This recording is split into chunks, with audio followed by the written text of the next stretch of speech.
केंद्रीय राज्य मंत्री अजय टम्टा इस वक्त बातचीत के लिए हमारे साथ मौजूद है। सर, 2027 में उत्तराखंड में विधानसभा का चुनाव होना है, उससे पहले कांग्रेस पार्टी में अंतर्कलह देखने को मिली है पिथौरागढ़ में, किस तरह से देख रहे हैं? देखिए, कांग्रेस पार्टी में पार्टी के लिए एकमत कोई भी नेता मुझे नहीं दिखते हैं। उनके वहाँ पर बहुत बड़ी लड़ाइयाँ आपस में ही हैं, गुटबाजी हैं। पिछले दिनों नगर पालिकाओं के चुनाव में, पंचायतों के चुनाव में भी ये देखने को मिला। और कांग्रेस का समय अब ख़त्म हो गया है, पूरे देश में ही ख़त्म हो गया है। उत्तराखंड राज्य के अंदर भी कहीं ना कहीं वो बहुत सारे प्रयास करके पहले सरकार बनाते थे।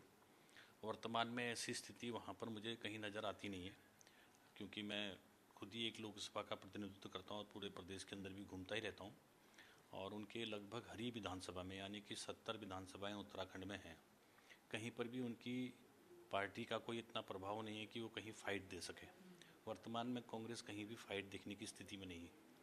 और इसके उदाहरण आप कल तो आपने पिथौरागढ़ देखा, उससे भी पहले आप जहाँ जहाँ भी देखोगे तो कांग्रेस की गुटबाजी आपस में ही भिड़ी रहती है।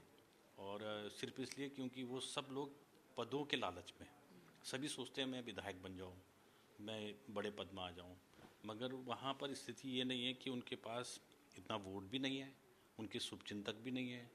और उन्होंने 70 साल तक कांग्रेस ने जनता को जो ठगा था, उसका परिणाम अब सामने दिखता है कि वो अब चुनाव लड़ने की स्थिति में भी कई जगह पर वो नहीं दिखते। लेकिन एक तरफ 2027 में जीत का दावा भी कांग्रेस पार्टी के तमाम नेता करते हुए नजर आ रहे हैं, लेकिन जिस तरह से गुटबाजी सामने आ रही है, क्या इससे भारतीय जनता पार्टी को सीधे तौर पर फायदा होगा 2027 में?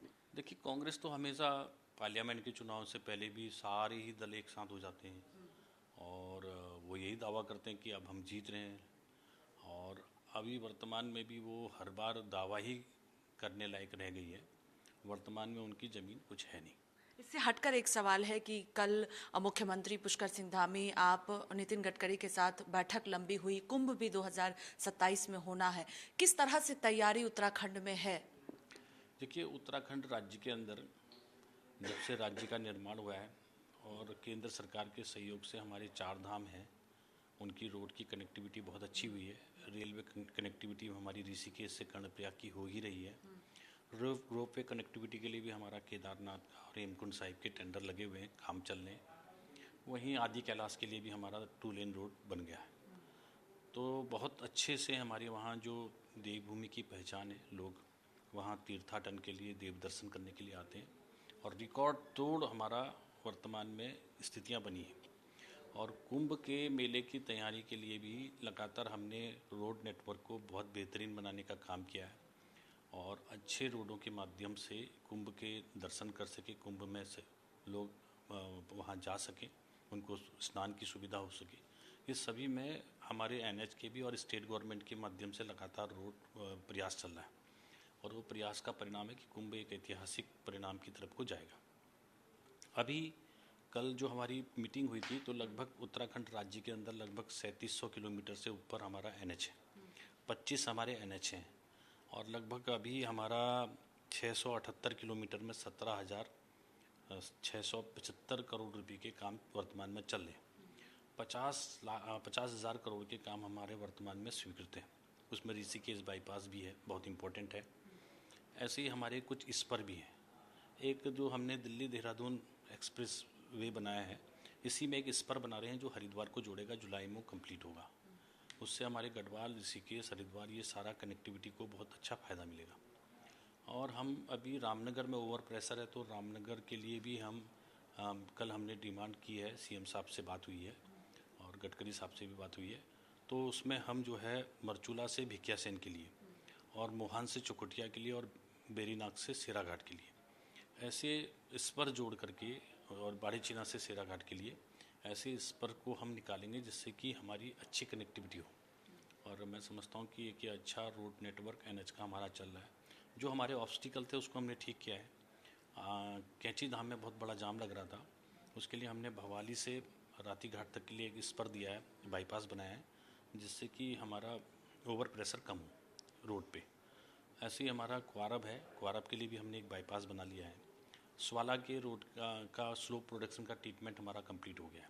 ऐसी गढ़वाल के अंदर भी लगभग 4,000 करोड़ के हमने स्पेशल पैकेज दे करके जितना भी स्लो प्रोडक्शन है उसके काम को बहुत तेज़ गति के साथ कर रहे हैं। मुझे लगता है कि NH के हमारे बहुत बेहतरीन काम उत्तराखंड राज्य के अंदर चल रहे हैं।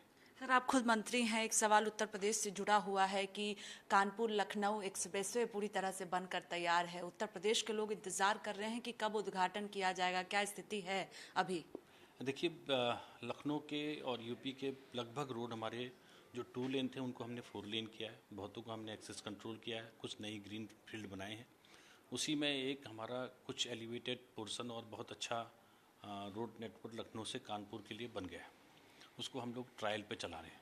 बहुत जल्दी माननीय प्रधानमंत्री जी का समय मिलेगा तो हम उसको जल्दी हम प्रयास कर रहे हैं, उसको हम एज ए ऑथेंटिक, क्योंकि अभी ट्रायल पे है, उसको हम चालू करेंगे। आखिरी सवाल है कि उत्तराखंड में मदरसा बोर्ड को आधिकारिक तौर पर खत्म कर दिया गया है, राज्य के ही पाठ्यक्रम को अब पढ़ेंगे, विपक्षी दल सवाल उठा रहे हैं इस पर। देखिए कि सभी बच्चों का अधिकार है, उनको देश दुनिया की शिक्षा व्यवस्था के साथ जुड़ना है, और वर्तमान की स्थितियाँ ये हैं कि हम अपनी धार्मिक शिक्षा के साथ साथ सारी शिक्षा को प्राप्त करें। इसलिए मदरसे के अंदर पढ़ाए जाने वाला जो सिलेबस है, उसके अलावा जो अल्पसंख्यक माध्यम से हम लोग नई शिक्षा नीति के तहत हमने शुरू किया है उत्तराखंड राज्य ने, उसको हमने उसी को मान्यता दी है जो इस तरीके के सभी सब्जेक्ट को पढ़ाए और आधुनिक शिक्षा नीति के साथ जुड़े।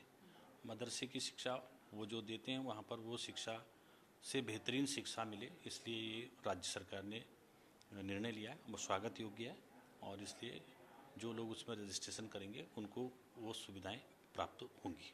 बहुत शुक्रिया बातचीत के लिए। कैमरा पर्सन प्रिंस के साथ स्वाति पाठक, भारत समाचार, दिल्ली।